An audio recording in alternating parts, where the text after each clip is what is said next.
Jusqu'à 9h, Good Morning Business. Et à 7h46, je suis avec Claude Cham, le président de la FIEV, la Fédération des industries des équipements pour véhicules. Bonjour Claude Cham. Bonjour. Évidemment, on va parler du plan de soutien à l'automobile et voir s'il satisfait ou pas les équipementiers. J'ai une question à vous poser très directe et très simple. Est-ce que le compte y est ? Oui, je crois que le gouvernement est au rendez-vous de l'histoire de l'automobile aujourd'hui. Il ne fallait pas manquer cette opportunité dans la mesure où déjà à la fin de 2019, on avait des prévisions pas très bonnes pour 2020. C'est vrai. Le Covid arrive derrière. C'est une crise qui est quand même très exceptionnelle par temps de paix. Hormis les temps de guerre, on n'a jamais vu ça. Donc il fallait réagir.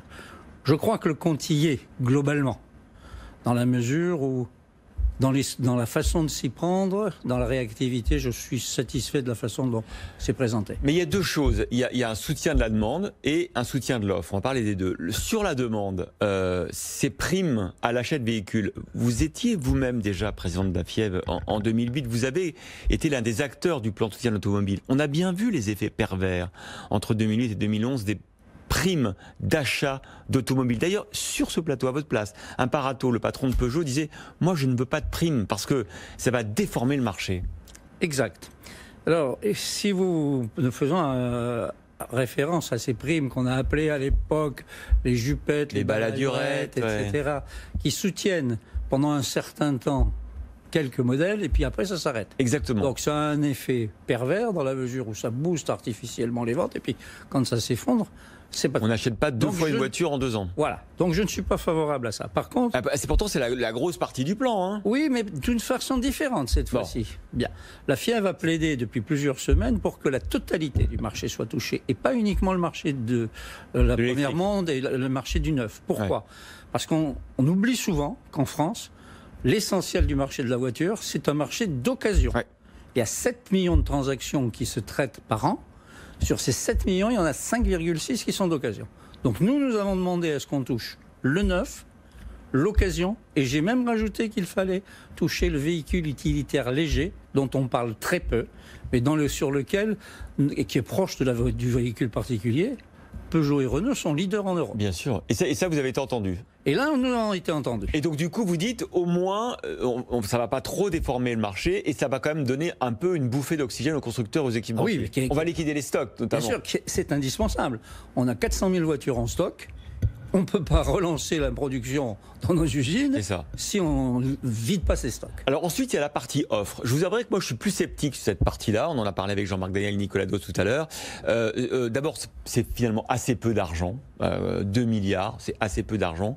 Enfin, 1 milliard, même si on prend la partie offre, les 600 millions d'entrée dans le capital avec de l'État et des constructeurs.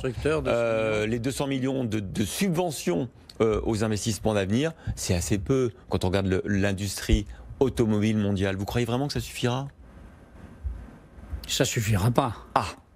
Il faudra, si on s'arrête à cela, c'est insuffisant. Par contre, c'est un début, et je pense qu'on peut accompagner cet effort par d'autres apports de fonds. Je pense que d'autres apports de fonds.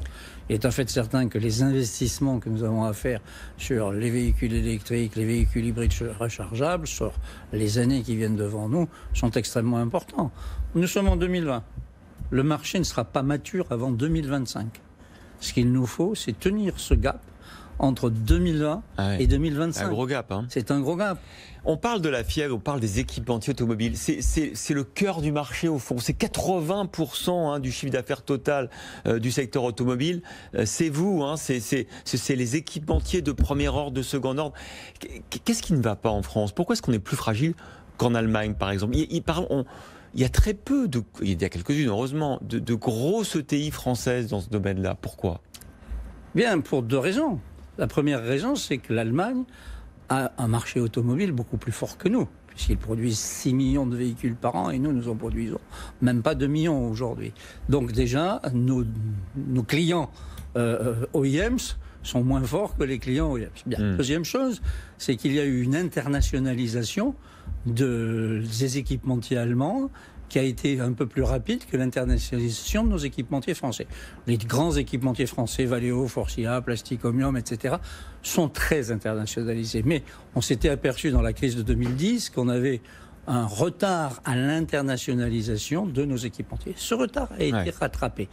Et puis, troisième chose, c'est que historiquement, on constate que l'Allemagne est un pays qui sait mieux créer des ETI de taille intermédiaire plus facilement que nous ne le faisons en France. En France, nous avons soit de très grosses sociétés, et puis on tombe assez rapidement. Alors nous en avons quelques belles, comme Electrifil, comme Delfingen, qui sont très puissantes, qui sont internationales. Et par exemple, on ne sait pas que cette entreprise qui se trouve dans le Doubs, Delfingen, est le leader mondial sur la protection des câblages dans l'automobile.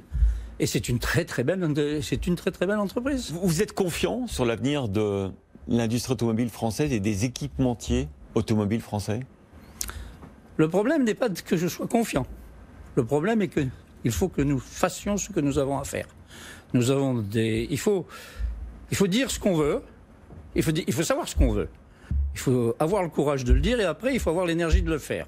Donc, moi, ce que je pense aujourd'hui, c'est que ma confiance, elle résidera, si vous voulez, dans la capacité que nous aurons à mettre l'industrie automobile française dans un contexte de compétitivité important. Et les grands discours sur la relocalisation, vous y croyez? Partiellement, on ne pourra pas tout relocaliser, car on peut rééquilibrer, mais on ne peut pas ignorer le premier marché du monde qui est le marché chinois, ni le marché américain, ce sont nos clients. Nous, équipementiers, nous livrons tous les constructeurs automobiles du monde. Eh oui. Merci beaucoup, Claude Cham, président de la FIEP, d'avoir été notre invité.